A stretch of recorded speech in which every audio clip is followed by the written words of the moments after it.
네, 강프로입니다. 자, 한미반도체 보겠습니다. 한미반도체가 일단 금요일 날까지도 고가를 돌파에 성공했습니다. 근데 미증시가 많이 빠졌죠.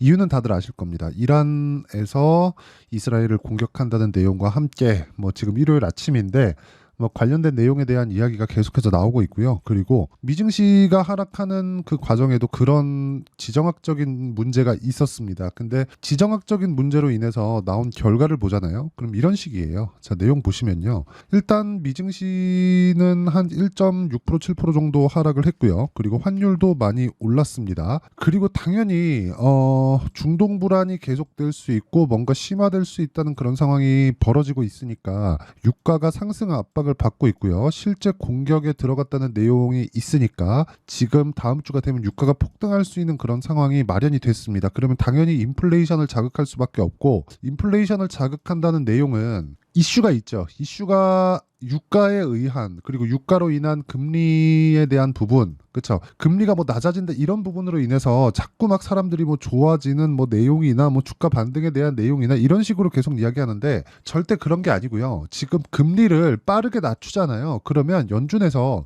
경기가 박살났다는 걸 인정을 하는 게 됩니다. 그래서 연준에서도 금리를 낮추는데 과거에 있었던 저금리까지 가는 게 아니라 중금리 쪽으로 유지하는 그런 상황을 생각하고 있다고 보시면 되고요. 무엇보다 금리가 빠르게 낮아지는 그런 상황들이 있잖아요. 그게 시장에 좋은 영향을 주지 않습니다. 그러면 여기 보시면요. 지금 미증시에 대한 움직임에서 보면 델도 많이 빠졌고 속스라고 하죠. 여기도 많이 빠졌고 암도 많이 빠졌고요. 그리고 밑에 보면 반도체 종목들이 거의 대부분 빠졌습니다. 엔비디아도 빠지고 어플라이드 머티리얼즈 빠지고 AMD 빠지고 거의 대부분 하락세를 보였는데, 이 상황에서 우리가 생각해야 되는 게 뭘까? 그 내용에 대해서 이야기를 드릴 거예요. 첫 번째, 지정학적인 위험은 시장에 주는 영향이 하루 이틀 정도의 악재에 지나지 않는다. 만약에 이걸로 인해서 금리가 늦게 낮아진다면, 높아지는 게 아니라 높아질 일은 없습니다.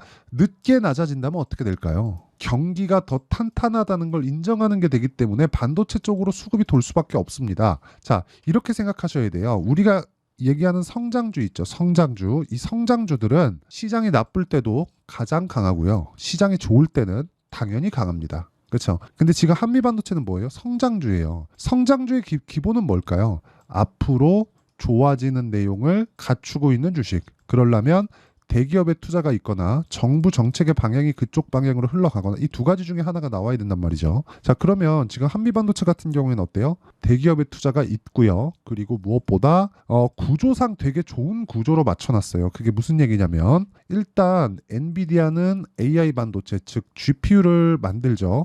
설계합니다. 설계해서 TSMC에서 찍어요. 자, 그럼 여기서 우리가 하나 보자고요. 지금은 앞단에 있는 설계 기업 그리고 파운드리 이쪽이 계속해서 각광을 받고 있었죠. 근데 지금 HBM에 대한 것도 이거 진짜 못지않게 강한 움직임을 보이고 있는 게 왜 그런지 아십니까? 수요에 대한 부분, 즉 GPU가 동작하기 위해서는 HBM이 필수적으로 필요한데, 지금 메모리 반도체에 대한 부분은 예전과는 위상이 달라진 게 처리해야 될 양이 과거와는 다르게 거의 비교할 수 없을 정도로 많이 늘어났다는 거예요. 근데 그런 부분으로 인해서 지금 한국 시장에서 석권하고 있는 산업 중에 하나가 메모리 반도체인 거고, 그 메모리 반도체에서 HBM의 핵심 장비를 생산하는 게 한미 반도체입니다. 근데 여기서 지정학적인 위험, 그렇죠? 지정학적인 위험이 있다고 해서 AI 반도체에 대한 수요가 줄까요? 그런 상황이 안 나온단 말이죠. 그럼 이 내용을 토대로 우리가 한미 반도체를 어떻게 봐야겠어요? 만약에 다음 주에 조정을 준다면 그 조정 구간의 타점을 잡을 수 있는 상황을 만들어야 돼요. 싼 걸 찾지 마세요. 올라가는 종목이 더 갑니다. 무조건. 그렇죠? 자, 성장주의 기준은 지금 무언가 좋은 게 아니라 앞으로 성장할 주식을 성장주라고 합니다. 근데 성장주가 되려는 건 뭐예요? 23년도에 에코프로 같은 종목들 보세요. 이 성장주죠. 근데 주가, 그렇죠? 바꿔 말하면 시가총액은 막 40조, 50조씩 이렇게 올라가는데 정작 이익을 따져보면 1조도 안 되잖아요. 그런데도 불구하고 막 40조, 50조씩 평가를 받는 게 왜 그러겠습니까? 성장주이기 때문에 그렇다. 앞에 좋을 부분을 반영하기 때문에 그렇다. 주식시장은 이 구조에서 벗어날 수 없다. 그러면 한미반도체가 어디까지 올라갈 수 있겠습니까? 지금 지정학적인 위험이나 여러 가지 내용들이 있다고 하지만 한미반도체가 올라갈 수 있는 끝은 실적이 확실하게 개선되는 상황이 나올 때, 그때예요. 근데 삼성전자 실적을 보면 하이닉스 실적은 당연히 좋을 거고, 하이닉스 실적을 보면 한미반도체 실적도 개선될 텐데, 그 첫 번째 신호탄인 삼성전자의 실적이 어떻게 됐습니까? 이번에 보니까 이제 개선되는 첫 단계를 밟았죠. 그럼 아직까지 못해도 한 분기, 두 분기 정도는 체크해야 되는 상황. 그 상황까지는 주가가 올라갈 수 있다. 왜? 실적을 확인하기 시작하면 이제는 숫자에 대한 기대로 바뀝니다. 얼마나 이 수요가 늘어날까에 대한 기대가 아니라 어느 정도의 기대치, 이번 분기에는 어느 정도 실적이 나와야 된다는 기대치가 계속해서 작용을 한단 말이죠. 그런 부분을 생각한다면 한미반도체는 지금 싸다고 볼 수는 없지만 원래 올라가는 주식, 상승, 급등하는 주식, 성장주들은 비싸게 거래된다. 그럼 지금 실적이 아직 나오기 전에 계속해서 매수 타점을 잡아야 되고, 지정학적인 위험이 지속적으로 불거지고 있는 구간에서 주가가 출렁임이 있을 때는 매수를 잡아야 되는 그런 상황이라고 제가 계속해서 이야기를 드리는 겁니다. 그럼 이런 부분을 이해했을 때, 자, 어느 정도의 수익을 낼 수 있는지 보면, 자, 내용 보세요. 1월 1일부터 4월 14일까지 대략 한 3개월 정도의 기간 동안 내 계좌 수익률은 568%고요. 그리고 뭐 같은 기간 안에 시장에 대한 등락률은 그렇게 크지 않죠. 그리고 이건 계좌 수익입니다. 종목 수익이 아니라는 거예요. 그러면 이 정도의 수익을 내려면 어떤 종목을 해야 되는지, 그 내용까지 이해가 된다면 다른 종목에서도 수익을 충분히 낼 겁니다. 자, 보세요. 제가 한미반도체에 대해서 이야기를 드렸지만 DI도 HBM, 장비를 납품한다는 테스트를 거치고 있는 기업입니다. 자, 그러면 아직까지 장비 납품 안 했죠. 그럼 아까랑 똑같죠. 근데 주가 어때요? 급등하죠. 언제 공략했어요? 돌파할 때. 이것뿐만이 아닙니다. 실적이 나오는 게 중요한 게 아니라는 걸 이야기를 드리는 거고, 같은 반도체 종목군들, 그렇죠?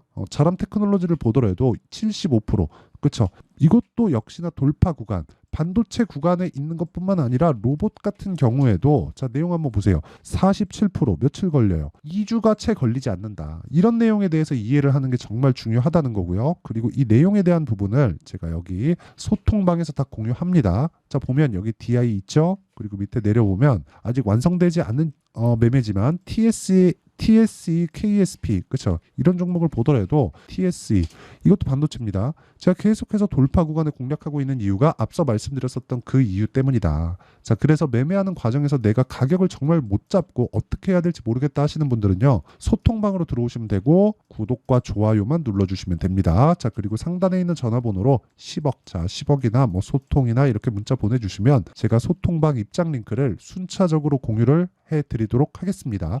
자, 그러면 어떤 류의 종목을 공략해야 되는지 다 확인하셨죠? 그리고 그랬을 때 계좌 수익이 어느 정도 나오는지, 그쵸? 다 확인하셨죠? 이 내용을 가지고 종목을 보면 내용이 완전히 달라집니다. 자, 내용 한번 보세요. 한미반도체가 올라가는 이유, 이제 보이죠? 앞에 좋을 부분이 있어서, 근데 그 좋을 부분에 대한 무엇으로 인해서 올라간다? 기대감. 실적이 나오면 이게 뭘로 바뀐다? 실적에 대한 기대감. 그러면 숫자를 찍어줘야 되죠. 이건 명확하게 숫자를 찍어줘야 됩니다.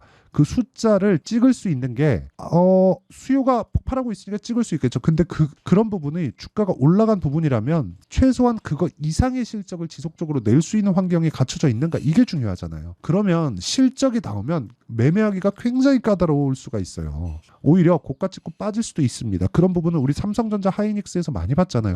21년 초반에도 그랬고, 오히려 실적이 적자로 떨어지고 나서 그때부터 주가 반등 시작하잖아요. 선반영 됐으니까 하락을. 그럼 지금도 마찬가지라는 거죠. 언제부터 공략해야 되는지 타점에 대한 부분이 중요하고, 한미반도체를 토대로 우리가 다른 종목들까지, 그쵸, 활용할 수 있어야 된다. 그게 타점, 맥점, 그쵸? 타점이라고 제가 계속해서 이야기를 드리는 거고, 이건 가격에 대한 부분이기 때문에 어쩔 수 없이 그 원리에 대해서 이해를 해야 되는 부분이 필요합니다. 자, 그래서 지금 중요한 게 가격을 얼마에 잡아야 되는가, 그리고 보유 전략을 어떻게 가져가야 되는가, 그 내용인데, 보유 전략은 2주입니다. 2주가 넘어가면 심리가 무너져서 안 됩니다. 그리고 2주 안에 수익 전환을 시키려면 가격에 대한 부분이 굉장히 디테일하게 들어가야 되고, 그 디테일하게 들어가야 되는 부분을 제가 내용 정리를 해왔습니다. 자, 이 내용을 가지고요, 제가 영상에서 이야기를 드리면 내용이 너무 길어질 수 있어갖고 이렇게 말씀드리는 거고, 무엇보다 무료 공개한다. 자, 그래서 구독과 좋아요 이 두 개 부탁드리고요.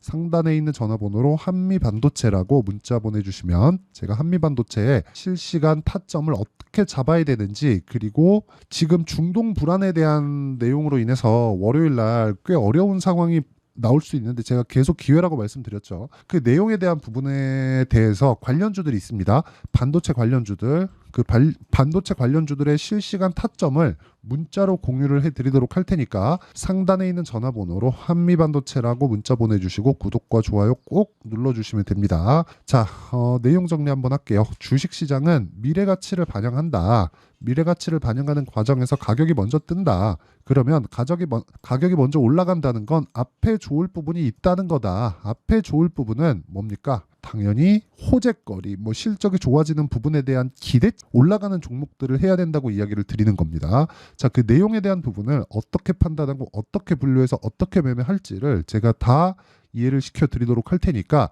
영상 끝까지 시청하시고요. 모든 분들이 성공 투자하셨으면 참 좋겠습니다.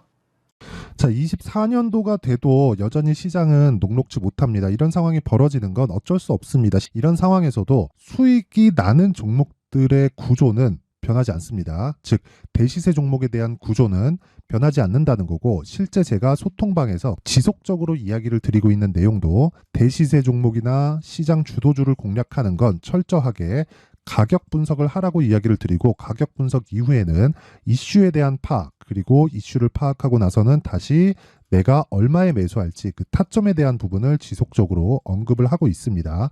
자, 근데 생각해 보세요. 1월 달에 시장이 굉장히 어려웠습니다. 어려운 상황에서의 어떤 종목들이 강했냐 보면 반도체와 그리고 바이오입니다. 자, 실제 여기 보면요. HLB에 제가 실제 매매한 내용을 띄워놓고 보여드리고 있는데 1월 22일부터 매매를 시작해서 4일 동안 31%의 수익 마감이 됐고요. 그리고 여전히 신고가 종목입니다. 자, 그리고 그 다음 어보브 반도체, 이름을 보시다시피 반도체 종목이죠. 그리고 AI 반도체는 지속적으로 강세를 보이고 있습니다. 이 종목도 신고가를 먼저 달성한 이후에 제가 21%의 단기간에 21%의 큰 수익을 내고 마감이 됐습니다. 다시 재공략을 준비하고 있고, 이런 부분은 소통방에서 다 공유를 해드립니다. 자, 그리고 그 다음 코세스. 자, 코세스 같은 종목도 당연히 그쵸, 신고가 종목이고요. 그리고 반도체 종목입니다. 이 종목도 영업일 기준에서 이틀 동안 대략 한 15%의 수익 마감이 됐습니다. 내용을 한번 보시면 어떻습니까? HLB를 포함해서 30%, 20%, 15% 이런 식의 수익이 지속적으로 발생하고 있는데, 이 세 종목 모두 다 신고가 종목이고 1월 달에 시장이 약세를 보이고 있는 구간에서도 강했었던 그런 종목입니다. 특징점이 하나 있는데 그 이슈에 앞서서 가격이 먼저 반영했다는 거죠. 자, 근데 그게 기업 밸류업 프로그램이라고 하죠. 그 종목들도 마찬가지입니다. 오늘은 그 부분에 대해서 이야기를 드릴 텐데, 그렇게 제가 가격을 먼저 보고 이슈에 대해서 파악하는 이유는 결과적으로는 큰 시세를 먹기 위한 사전 준비 작업입니다. 실제로 큰 시세를 먹기 위해서 사전 준비 작업을 했을 때 여기 레인보우 로보틱스 127% 그리고 ISC 98% 그리고 한미반도체 97%의 큰 수익을 내는 상황을 만들 수 있습니다. 어떤 식으로 소통방에서 진행됐는지, 그쵸? 그 상황을 제가 이야기를 드린 건데, 이런 상황도요, 당연히 신고가를 공략했을 때 가능한 겁니다.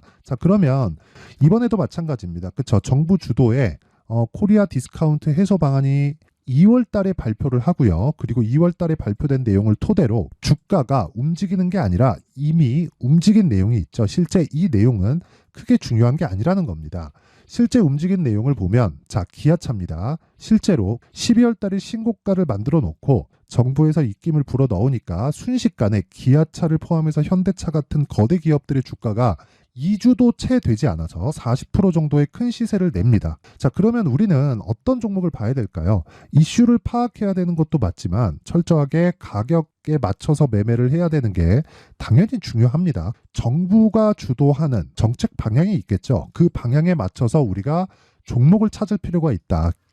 자, 그러면 답이 나왔습니다. 정부가 주도하는 방향에 맞춰서 제2의 기아차를 찾는 게 지금은 중요하다. 근데 정부 정책의 방향에 맞게 가자. 그랬을 때 앞서서 제가 보여드렸었던 내용인 여기 레인보우 로보틱스 127% 그리고 ISC 98% 그리고 한미반도체 97%와 같은 수익을 낼 수 있습니다. 물론 시간에 대한 부분은 최소 2주의 시간이 필요하고요. 그리고 최장 3개월 안에 끝내야 됩니다.